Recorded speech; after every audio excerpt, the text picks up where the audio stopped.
అపోస్తలుడైన పౌలు కొరింథీలకు వ్రాసిన మొదటి పత్రిక మొదటి అధ్యాయము.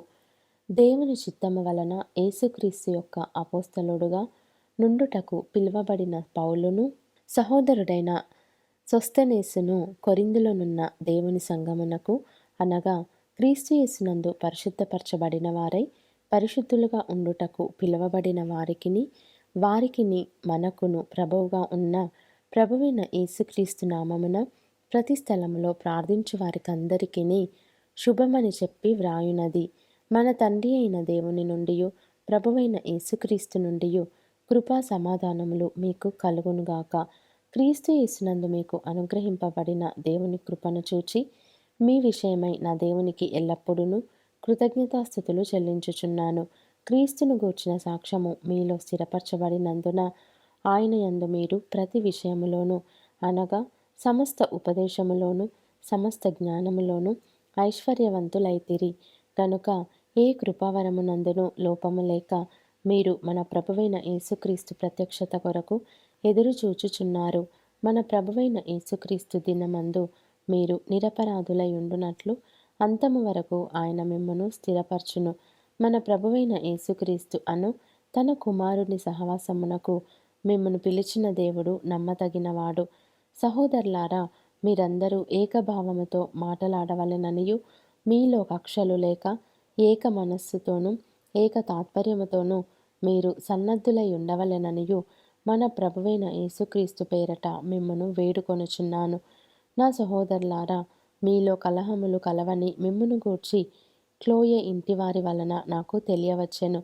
మీలో ఒకడు నేను పౌలు వాడను, ఒకడు నేను అపోల్లో వాడను, మరి ఒకడు నేను కేఫా వాడను, ఇంకొకడు నేను క్రీస్తు వాడనని చెప్పుకొనుచున్నారని నా తాత్పర్యము.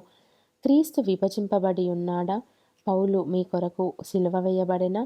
పౌలు నామమున మీరు బాప్తిస్మము పొందితిరా?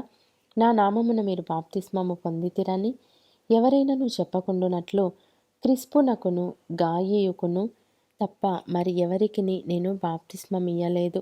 అందుకై దేవునికి కృతజ్ఞతాస్థుతులు చెల్లించుచున్నాను. స్టెఫను ఇంటి వారికిని బాప్తిస్మమిచ్చితిని. వీరికి తప్ప మరి ఎవరికైనాను బాప్తిస్మమిచ్చితినేమో నేనెరుగను. బాప్తిస్మమిచ్చుటకు క్రీస్తు నన్ను పంపలేదు గాని క్రీస్తు యొక్క సిలువ వ్యర్థము కాకుండునట్లు వాక్చాతుర్యము లేకుండా సువార్త ప్రకటించుటకే ఆయన నన్ను పంపెను. సిలువను గూర్చిన వార్త నశించుచున్న వారికి వెర్రితనము గాని రక్షింపబడుచున్న మనకు దేవుని శక్తి. ఇందు విషయమై జ్ఞానుల జ్ఞానమును నాశనము చేతును, వివేకుల వివేకమును శూన్యపరతును అని వ్రాయబడి ఉన్నది. జ్ఞాని ఏమయ్యను? శాస్త్రి ఏమయ్యను? ఈ లోకపు తర్కవాది ఏమయ్యను? ఈ లోక జ్ఞానమును దేవుడు వెర్రితనముగా చేసి ఉన్నాడు గదా. దేవుని జ్ఞానానుసారముగా లోకము తన జ్ఞానము చేత దేవునిని ఎరుగకుండినందున సువార్త ప్రకటనయను వెర్రితనము చేత నమ్మువారిని రక్షించుట దేవుని దయాపూర్వక సంకల్పమాయెను. యూదులు సూచక క్రియలు చేయుమని అడుగుచున్నారు, గ్రీసు దేశస్థులు జ్ఞానము వెదకుచున్నారు. అయితే మేము సిలువ వేయబడిన క్రీస్తును ప్రకటించుచున్నాము.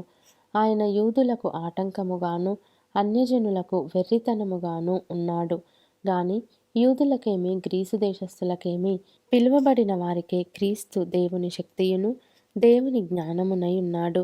దేవుని వెర్రితనము మనుష్య జ్ఞానము కంటే జ్ఞానము గలది. దేవుని బలహీనత మనుష్యుల బలము కంటే బలమైనది. సహోదరులారా, మిమ్మును పిలిచిన పిలుపును చూడుడి.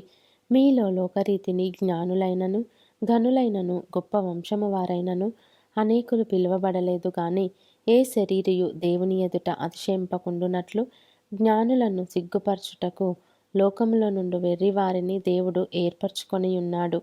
బలవంతులైన వారిని సిగ్గుపరచుటకు లోకములో బలహీనులైన వారిని దేవుడు ఏర్పరచుకొని ఉన్నాడు.